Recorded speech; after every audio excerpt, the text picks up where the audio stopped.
I'm Steve from Ticket to Carcassonne, and this is my list of top 10 novels about board gaming.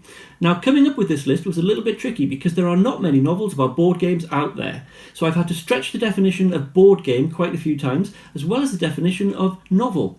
I hope you will forgive me. And yes, I've read all these books, so you don't have to. Number 10.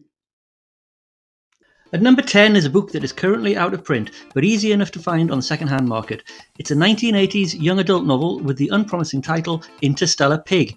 In this, a teenage boy on holiday with his parents is befriended by a mysterious group of adults who seem to be searching for something that has a connection to the holiday home that he and his family are renting, and also an old legend about a sea captain who used to live there.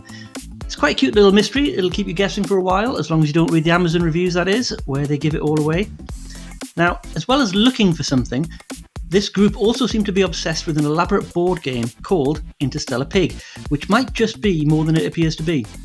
The game is described at length in the book and played several times. It sounds like a fun game to me, definitely ahead of its time for the 1980s. The players all play aliens who travel around the galaxy, looking for something. This book is a fun read too. I think I would have enjoyed it when I was a young adult. Number 9.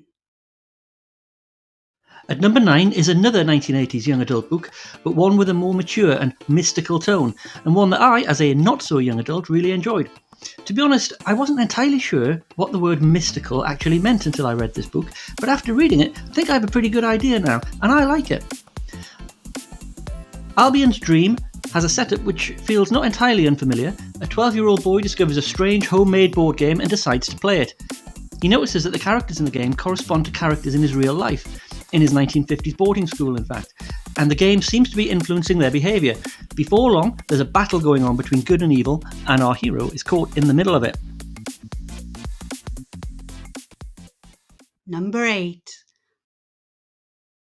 And at number 8 is one of those stretched definition of the word novel cases that I mentioned earlier. Tabletop Tales is a fun read, but it's not a novel. It's a collection of short stories. So, sorry about that.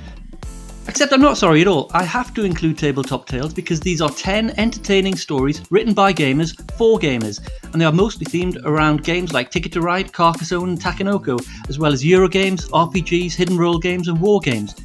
Some of them are funny, some of them are sad, some of them are exciting, some are a little bit scary, but they are all very good. Number 7.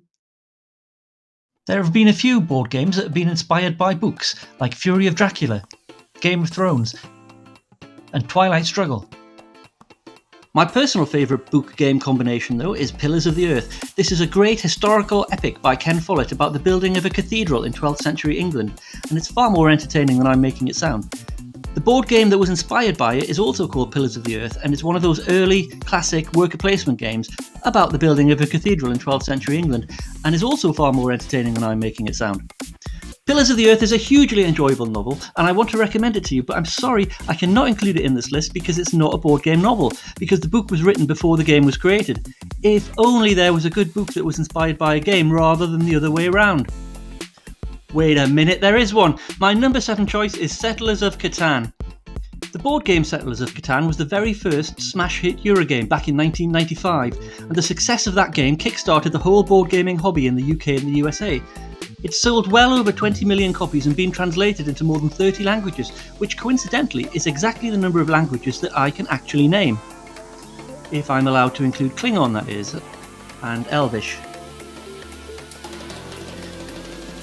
Catan's creator has always said the game was inspired by the Viking colonisation of Iceland, and he came up with the idea for a novel, telling the tale of some Vikings who colonised a place resembling Iceland, called Catan.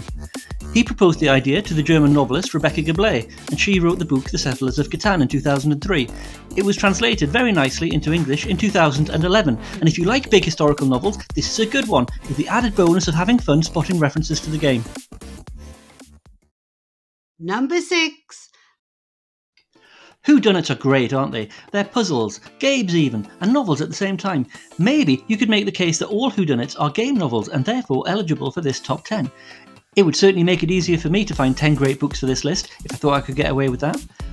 I used to like Inspector Morse, but now I think my top recommendation would be the excellent Cormoran Strike series by Robert Galbraith, which combines great stories, great characters, and great mysteries to solve.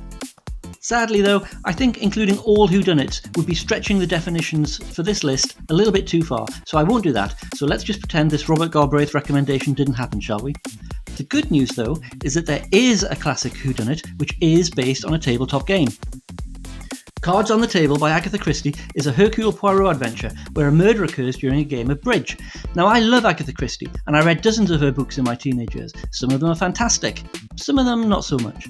Cards on the Table is one of the good ones. It has a joyously contrived setup where an egotistical host invites 8 guests to dinner and then to a game of bridge afterwards. He separates them into 2 groups. A group of detective, sleuth type people go into one room and a group of murderous, stabby type people go into the other. And guess what happens? One of my favourite things about this book is that Agatha Christie made one of the 4 detectives a female crime novelist who she clearly based on herself, and says things like, I wish I had not made my detective Finnish because I know nothing about Finland. The other cool thing, which means this book is definitely eligible for my top 10, is that bridge is not just in the background to the story. Poirot actually uses the scorecard and the way the game was played as a clue that helps him identify the murderer. Number 5. There are many novels about chess. Vladimir Nabokov's The Losing Defense is about an awkward, and probably autistic, child chess prodigy who grows up to become a grandmaster. The Squares of the City is a science fiction novel about the conflict between rich and poor in a Latin American city, and the characters' movements correspond to the moves in a famous 19th century chess game. The 8 is a thriller about the search for a magical chess set. The Flanders Panel is the tale of a clue to a mysterious 500-year-old murder found in the painting of a chess game. The Secrets of the Chess Machine is a fictionalised version of a true story about a con man who fooled the world into thinking he'd invented a mechanical chess-playing machine called the Turk. There's also a famous short story called The Unicorn Variation by Roger Zelanzi. The story behind the story is that Roger was commissioned to write short stories for 3 different anthologies, one about chess, one about unicorns, and one about bars. So he wrote a story about playing chess against a unicorn in a bar, and he sold it to all 3 anthologies and won an award for it. My recommendation to you, however, is The Royal Game, sometimes called Chess a Novel, by Stefan Zweig. In this short novel, an arrogant and obnoxious chess world champion is a passenger on a cruise ship, and he's challenged to a match by some of the other passengers. The champion expects to win easily, but one of the other passengers, who has a unique perspective on the game, surprises him. Number 4. In Death by Cliché, the protagonist finds himself drawn, Jumanji style, into a game of Dungeons & Dragons. But it's not just any game of Dungeons & Dragons, it's the worst game of Dungeons & Dragons ever. Cheesier than a French mousetrap, and run by a terrible dungeon master with a juvenile imagination. I think this is a great book. It's full of in-jokes and one-liners, and it's very tongue-in-cheek. I think most people with even a passing interest in role-playing games will find it fun to read. There is a decent mystery at its heart, as the hero realises that the non-player characters are coming to life around him. But because it's actually an ongoing series of novels, we'll all have to read the sequels to find out what's actually going on. Number 3. Ian Banks is one of my favourite ever writers. His most famous books are probably his early ones, The Wasp Factory and The Crow Road, though I personally think many of his later books were better, such as Dead Air, The Business, and especially Wit, which is one of my favourite novels of all time. He also wrote an extremely popular series of science fiction novels under the slightly different name Ian M. Banks. However, it's not one of his science fiction novels that I'm going to talk to you about now, though maybe one of those will come up later. You see, Ian Banks was a gamer, and games of all sorts permeate his novels. In Complicity, the protagonist is addicted to playing a PC civilization building game. In Walking on Glass, there are 2 characters who seem to be cursed to play board games forever, or until one of them can answer an impossible question. A question which, incidentally, Banks does come up with an excellent answer to, but I won't spoil that for you here. The only Ian Banks book that is explicitly about gaming, though, is The Steep Approach to Garbadale. I'm not saying it's his best book, that's Wit, but he was a great writer, and this is a great read. It tells the story of a family that made its fortune inventing a Risk-like board game decades earlier, and of course, the family has a dark secret. Number 2. Here's another book that is not technically a novel, as it is non-fiction. It does tell a story, though, and it's very entertaining, so I'm going to put it in my top 10, and nobody can stop me. Dave Gorman is one of the funniest comedians working today. If you've never seen his stand-up act or his TV show Modern Life is Goodish, I urge you to seek it out. Do you not thing, really. I'm reasonably computer literate, as you can probably tell, but I never play computer games. The only computer game console I've ever owned was the one that you played that on, which I loved especially. Oh, if you got it to 11 all, then it looked like a pitch invasion. Amazing, isn't it? Really?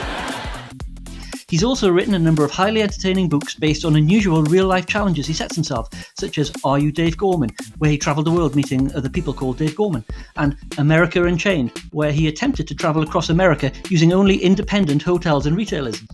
The book that has made this top 10 list, though, is Dave Gorman versus the Rest of the World. In this, Dave invited his Twitter followers to challenge him to play their favourite board game. This leads to some fun and some not so fun encounters involving Tikal, Settlers of Catan, Agricola, Guess Who, and Egyptian laser chess, and it leads to a surprisingly dramatic ending involving a mysterious game called IDVE.